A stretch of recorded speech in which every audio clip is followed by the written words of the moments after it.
The struggle to find and maintain motivation is an age-old challenge. How can we ignite and sustain our own motivation? This guide aims to answer those questions. It is rooted in ancient philosophy and designed to be applied in the modern world. Stay with us until the end so you don't miss any important information or key points that can help you improve step by step. Consider the internal dialogue that Roman Emperor Marcus Aurelius recounts in the opening of Book 5 of his Meditations, written over 2,000 years ago. At dawn, when you have trouble getting out of bed, tell yourself, I have to go to work. As a human being, what do I have to complain of if I'm going to do what I was born for, the things I was brought into the world to do? Or is this what I was created for, to huddle under the blankets and stay warm? To that familiar voice of resistance protesting, but it's nicer here, Marcus replies, so you were born to feel nice, instead of doing things and experiencing them. Don't you see the plants, the birds, the ants and spiders and bees going about their individual tasks, putting the world in order as best they can, and you're not willing to do your job as a human being? Why aren't you running to do what your nature demands? It's comforting to realize that even back then, the Emperor of Rome was giving himself a pep talk to summon the willpower to throw off the blankets each morning and rise from bed. It's even more impressive considering that Marcus Aurelius didn't have to do anything. That would have been one of the perks of being emperor. He could have delegated everything to others. He must have been routinely tempted to do so. We know his physical health fluctuated. We know he suffered from insomnia, and we know he didn't want to be emperor. He wanted to be a philosopher. Marcus motivated himself to not only perform a job he didn't particularly desire, but to do it better than anyone before or since. How? What can we learn from Marcus Aurelius and the Stoics he studied to help ignite our own motivation? Before we seek answers, we have to understand, what is motivation? Epictetus once said, there are 3 areas in which the person who would be wise and good must be trained. The first has to do with desires and aversions, that a person may never miss the mark nor fall into what repels them. The second has to do with impulses to act and not to act, and more broadly with duty, that a person may act deliberately for good reasons and not carelessly. The third has to do with freedom from deception and composure, and the whole area of judgment, the assent our mind gives to our perceptions. The ancient Stoic philosophers used the word horme. It signified the impulse that propels us into action. This term appears 34 times in Epictetus's discourses, 3 times in the Enchiridion, and 35 times in Marcus Aurelius's Meditations. Seneca uses the Latin equivalent impetus 79 times in his letters, where he states that virtue resides in our judgment, which gives rise to impulse and clarifies all appearances that give rise to impulse. According to the Stoics, motivation is the force that drives action. It is the impulse that compels us to act. We might be familiar with what Stephen Pressfield calls the resistance, that voice questioning our abilities, our worth, our sanity. Any act that rejects immediate gratification in favor of long-term growth, health, or integrity, or, expressed another way, any act that derives from our higher nature instead of our lower. Any of these will elicit resistance. We can think of motivation as anything that helps us combat the resistance. It is the voice that encourages us to reject immediate gratification. It reminds us to strive for long-term growth. It is our ally in pursuing our higher nature. Motivation is the force that compels us to get up at 6 a.m. when we would rather sleep in. It's the force that drives us to go for a run after work when we'd prefer to lay on the couch. Motivation is the reason we read that book. It's why we journal every morning. It's how we manage to do a job we don't particularly enjoy, follow a diet we don't particularly like, or get through a class we don't particularly care about. Motivation is the willingness or desire underlying all these actions and behaviors.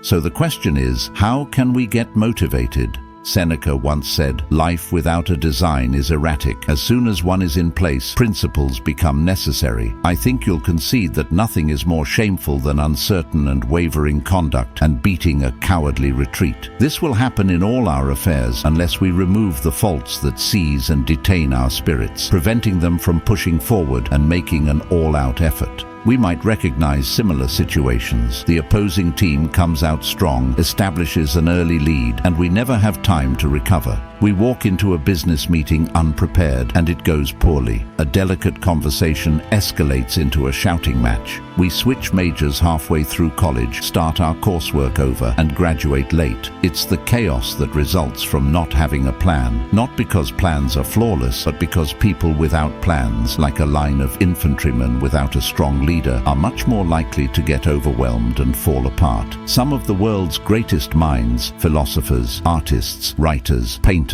scientists, composers, and business leaders, have similarly shut out the chaos of life by scripting their days, hour by hour. Daniel Ek, founder and CEO of Spotify, remarked, "I feel like one of the greatest things in my day job today is I get to meet some of the most creative people in the world in their various fields. But the interesting thing for me, when you think about creativity, most people associate it with unstructured thinking. They think creatives do whatever they feel like doing. But some of the most creative people that I know are actually incredibly scripted in their creativity, in their approach, in their process, and how they approach their creativity. More and more people can now make their own schedules. If there are not many people telling us what we have to do and when we have to do it, we must decide what we're going to tell ourselves to do or not do. It can't be chaotic. It can't be unordered. It can't be unstructured. We need a system, a script. As we discussed in the previous video, procrastination thrives on uncertainty. It loves confusion and complexity. That's what Seneca would call a life without design, and that's what the Stoics would call torture. A well-designed day eliminates all that uncertainty and decision fatigue.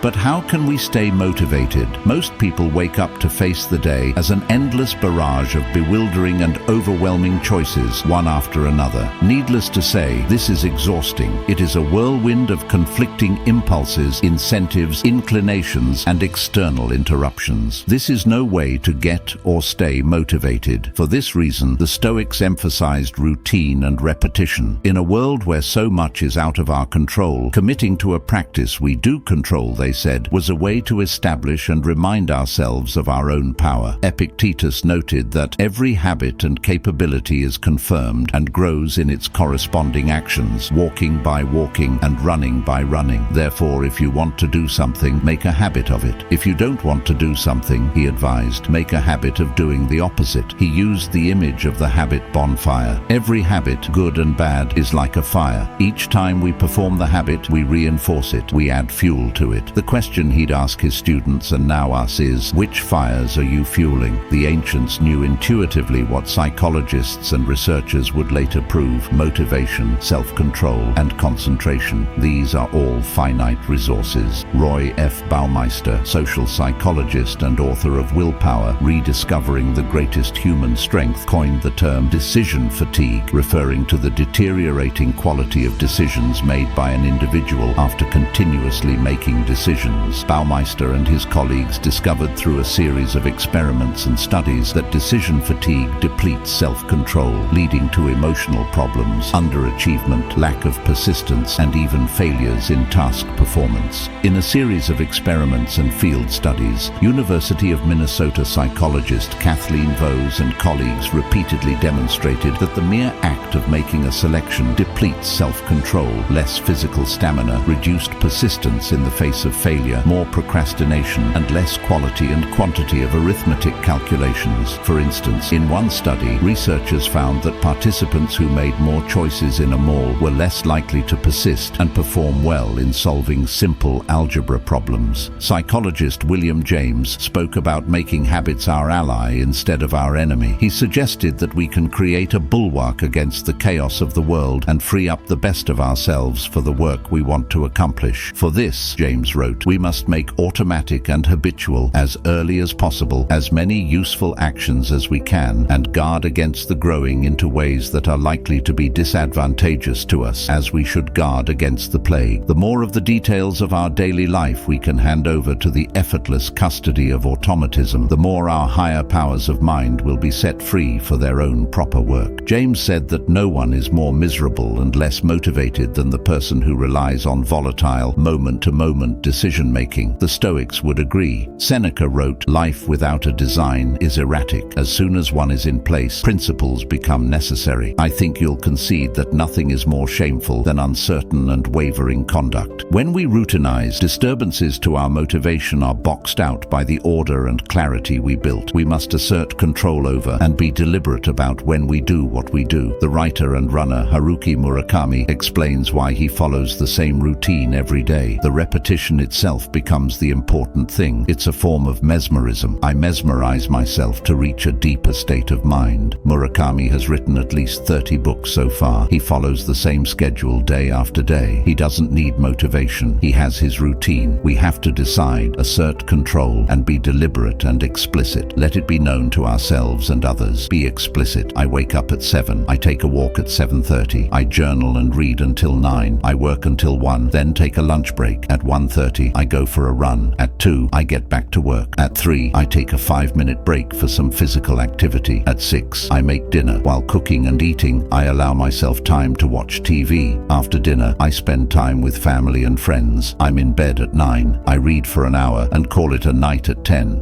Done enough times, done with sincerity and feeling, our routine becomes ritual. The repetition of it, the daily cadence, creates a deep and meaningful experience. The question, "How can I get motivated?" disappears from our lives.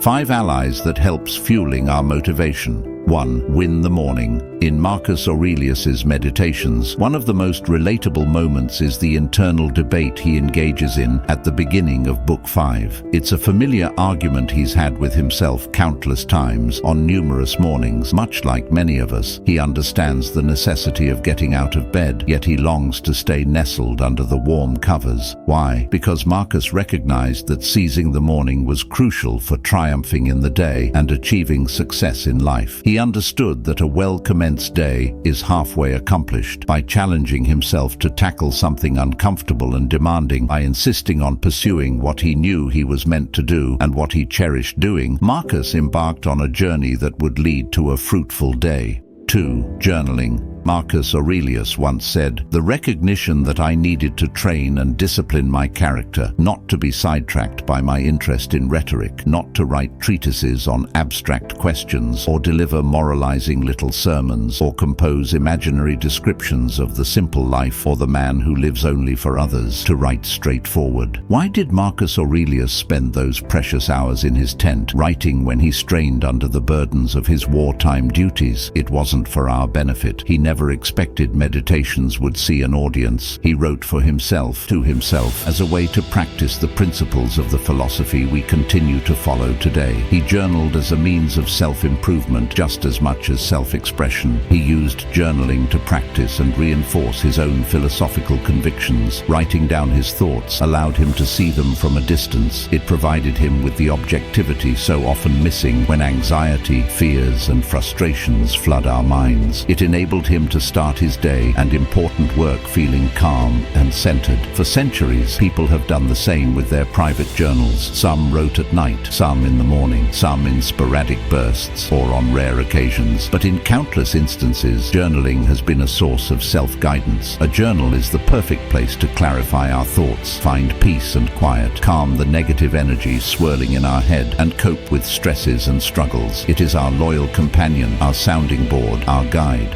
3. Reading. Seneca believed that reading was an indispensable part of the daily routine, particularly early in the day. Reading, I hold, is indispensable, primarily to keep me from being satisfied with myself alone, and besides, after I have learned what others have found out by their studies, to enable me to pass judgment on their discoveries and reflect upon discoveries that remain to be made. Study the cautionary tales and mistakes, and read about failures and successes. Read every day as a practice. Make it a habit.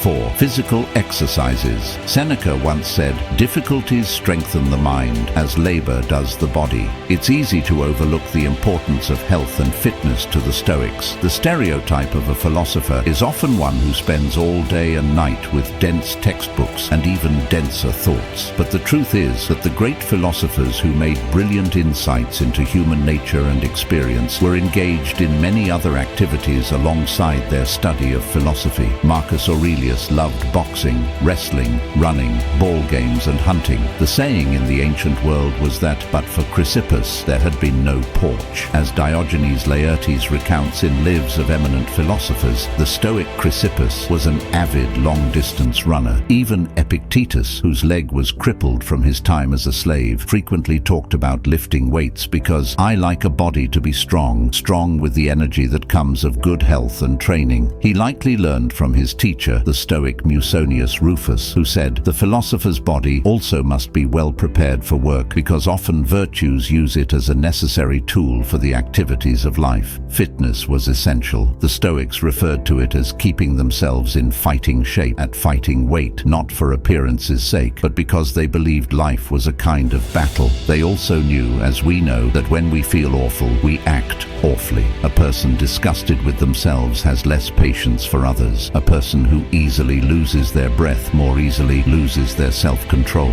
5. Meditate on our mortality. Seneca once said, "Let us prepare our minds as if we'd come to the very end of life. Let us postpone nothing. Let us balance life's books each day." The one who puts the finishing touches on their life each day is never short of time. The quote from Seneca is part of Memento Mori, the ancient practice of reflecting on mortality that dates back to Socrates, who said that the proper practice of philosophy is about nothing else but dying and being dead. In his Meditations, Marcus Aurelius wrote, "You could leave life right now. Let that determine what you do and say and think." This was a personal reminder to live with a sense of urgency. For the Stoic, this thought is both invigorating and humbling. It is not surprising that one of Seneca's biographies is titled "Dying Every Day." Seneca urged us to tell ourselves, "You may not wake up tomorrow, you may not sleep again," upon waking as reminders of our mortality. Another Stoic, Epictetus, advised his students, "Keep death and exile before your eyes each day, along with everything that seems terrible. By doing so, you'll never have a base thought, nor will you have excessive desire." Use these reminders and meditate on them daily. Let them be the building blocks of living your life to the fullest and not wasting a second. Part of the reason we struggle to get and stay motivated is that we have a false sense, or we haven't completely internalized, how progress and achievement actually occur. We often see only the impressive results. We rarely see the process leading to those results, leading us to imagine the process must have been equally brilliant. In fact, it's quite the opposite. Plutarch tells the story of a wealthy Delian shipowner who was asked how he built his fortune. The greater part came quite easily, but the first, smaller part took time and effort. How does that work? Doing anything of consequence or magnitude requires deliberate, incremental, and consistent work. At the beginning, these efforts might not seem like they are amounting to much, but with time, they accumulate and then compound. Whether it's a book or a business or an anthill or a stalagmite, from humble beginnings come impressive outcomes. In one of his most famous letters to Lucilius, Seneca offers a simple prescription for the good life. Each day, acquire something that will fortify you against poverty, against death, indeed against other misfortunes as well. And after you have run over many thoughts, select one to be thoroughly digested that day. One gain per day. That's it. The Stoics believed that the little things added up to wisdom and virtue. What you read, who you studied under, what you prioritized, how you treated someone, what your routine was like, the training you underwent, the rules you followed, and the habits you cultivated day to day, practiced over a lifetime. This is what created greatness. This is what led to a good life. We learned more about motivation, but how can we set goals and how to achieve them? What are the 5 crucial exercises to design our lives? Listen to our previous video where we gain a strong fundament that can serve as a stable start to change someone's life for the better. The video is on the screen and in the description. Thank you for joining us on this Stoic journey. Until next time, may these practices transform your mornings, your days, and ultimately, your life.